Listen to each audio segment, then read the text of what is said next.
Webflow pèse 47 fois moins que WordPress, mais pourtant quand on demande à ChatGPT quels sont les meilleurs outils de création de site web, c'est bien Webflow qui ressort numéro 1. Et ça c'est grâce à une stratégie AEO qui a été mise en place depuis maintenant 6 mois par les équipes Webflow. Et aujourd'hui dans cette vidéo, on va analyser l'entièreté de leur stratégie et voir comment ils sont passés d'un acteur secondaire à un acteur principal dans le marché des outils de création de site web. Avant de commencer cette vidéo d'analyse sur l'AEO de Webflow, laissez-moi vous présenter NoCode. On est une agence spécialisée sur Webflow depuis 2024 et on a accompagné plus de 30 entreprises comme des cabinets de conseil, des SaaS B2B ou encore des entreprises du luxe à créer un site sur Webflow qui soit pensé comme un véritable levier de croissance.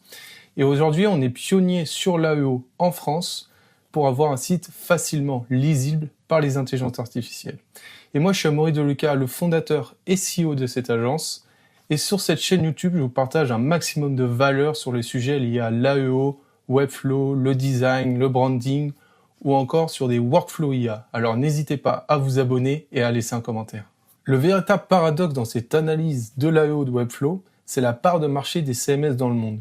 Effectivement, si on s'attarde sur les CMS qui sont le plus utilisés dans le monde, on peut voir que WordPress, on est toujours à plus de 60% des CMS utilisés. Après, on a Shopify, après on a Wix. Et en fait, on retrouve Webflow qui est à 1,2% et 0,9% de tout le marché du web, donc code réuni. Et donc ça, c'est un véritable paradoxe parce que si on parle vraiment de chiffres, on peut voir que les chiffres profitent à Webflow.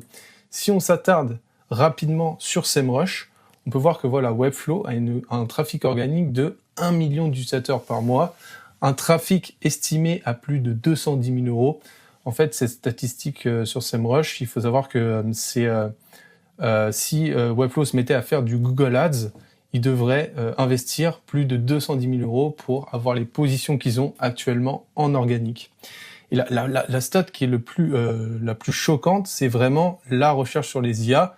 On peut voir que voilà, ils sont quasi à 30 000 mentions pour quasiment 17 000 pages positionnées et donc une autorité de 48% dans le monde entier. Et aux États-Unis, on est à 76%. C'est énorme, c'est considérable.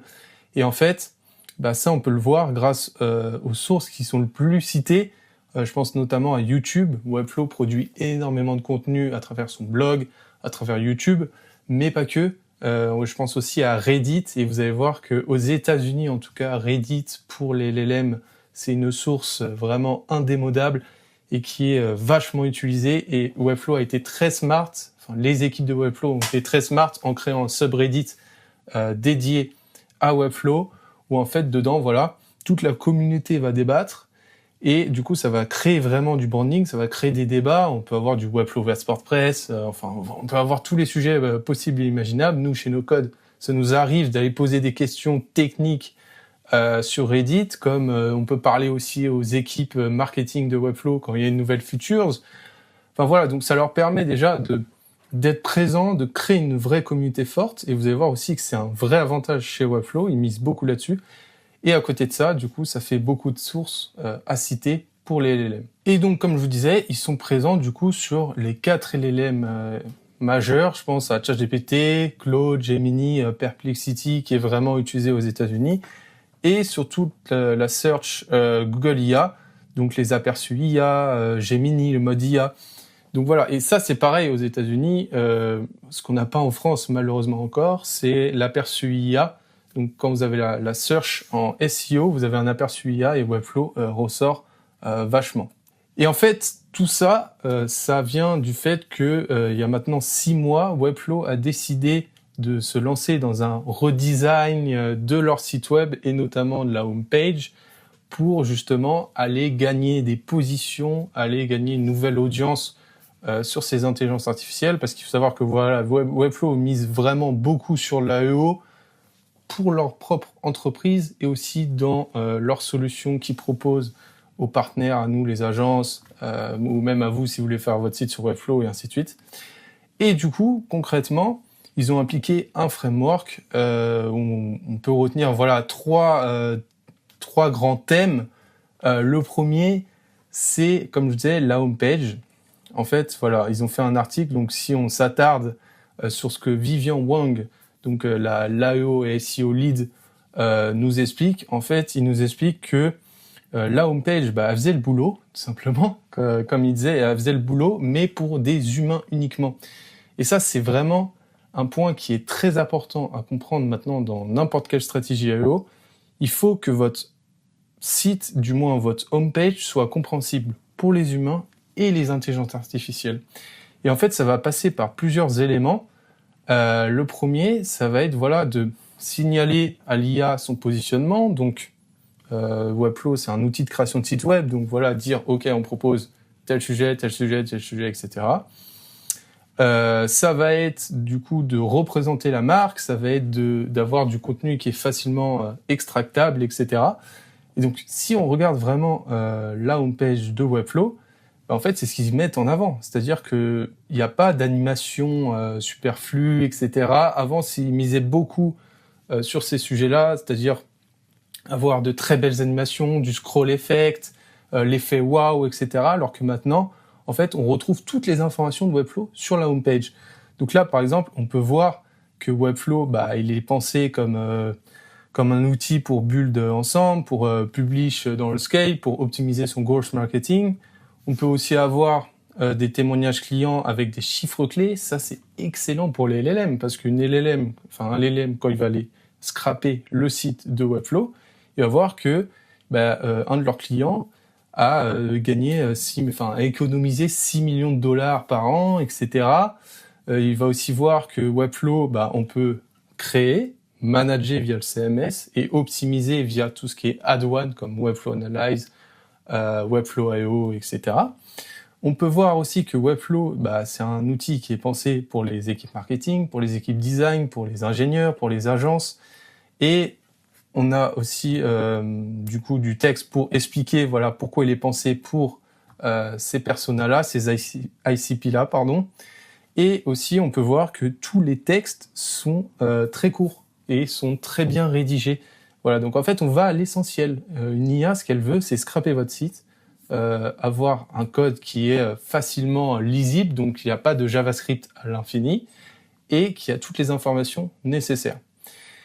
Et donc, ça va rejoindre ce deuxième point qui est vraiment la perception gap de l'intelligence artificielle. Donc, c'est l'écart entre la description par l'IA et votre positionnement réel. Je m'explique. Quand une IA, il y a 6 mois, lisait le site de Webflow, elle disait pas forcément les vraies informations, du moins les informations que les équipes marketing de Webflow veulent. Je m'explique.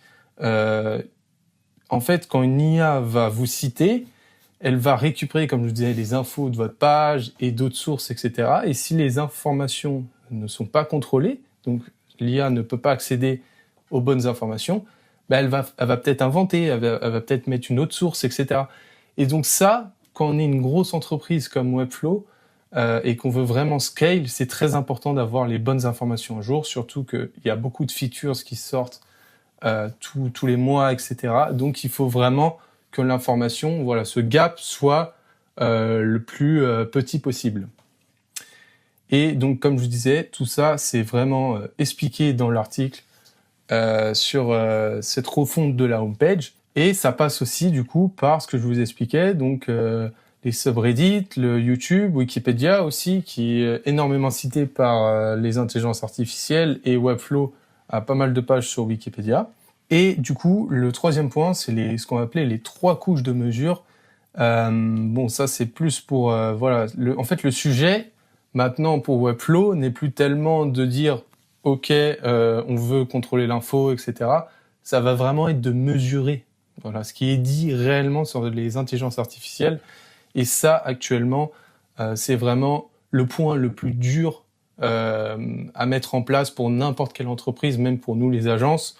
Donc ça soit pour suivre la visibilité générale dans une intelligence artificielle, donc combien de fois vous êtes visible, combien de fois vous êtes cité, et surtout le taux, le ROI, tout simplement, l'impact vraiment business purement parlant, donc d'avoir vraiment un suivi depuis l'IA jusqu'à votre site. C'est les 3 points qui sont le plus durs à mettre en place, mais en tout cas, Webflow a réussi, et du coup, ça on a vu.